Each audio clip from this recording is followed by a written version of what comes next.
mes chers élèves. Alors, comme nous l'avons déjà fait, nous avons vu le style direct et le style indirect. Alors, on va continuer aujourd'hui, à peu près dans la même leçon, mais cette fois, nous allons voir la phrase interrogative et la phrase impérative au discours indirect. Les phrases interrogatives sont introduites par un mot interrogatif au discours indirect comme au discours direct. Exemple, j'ai demandé comment était-elle? Deuxième phrase, j'ai demandé comment elle était. Alors qu'est-ce qu'on remarque ici?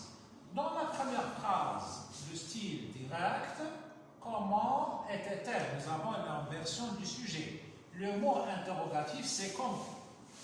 Dans la phrase numéro 2, au discours indirect, nous avons enlevé l'inversion du sujet. J'ai demandé comment elle était, mais on a gardé le mot interrogatif comment. Exemple 2. Les signes de ponctuation pour l'interrogation directe. Regardez. La maman dit, deux points, guillemets, Paul mérite-t-il une récompense?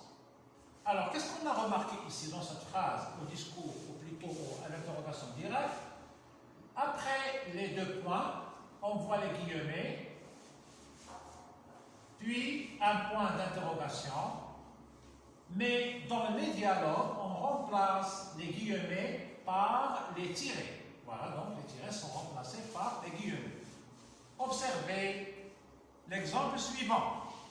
La maman discute avec la maîtresse. Il s'agit d'un petit dialogue. Regardez.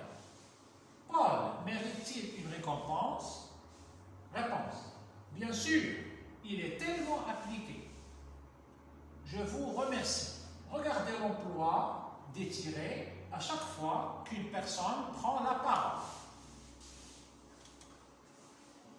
L'interrogation indirecte ou le discours indirect ou le style indirect, c'est toujours la même chose. C'est le même nom, la même appellation. Regardez. On retient que dans une interrogation indirecte, à l'oral, à la fin de la phrase, le ton de la voix n'est plus interrogatif, c'est-à-dire qu'il devient une phrase déclarative.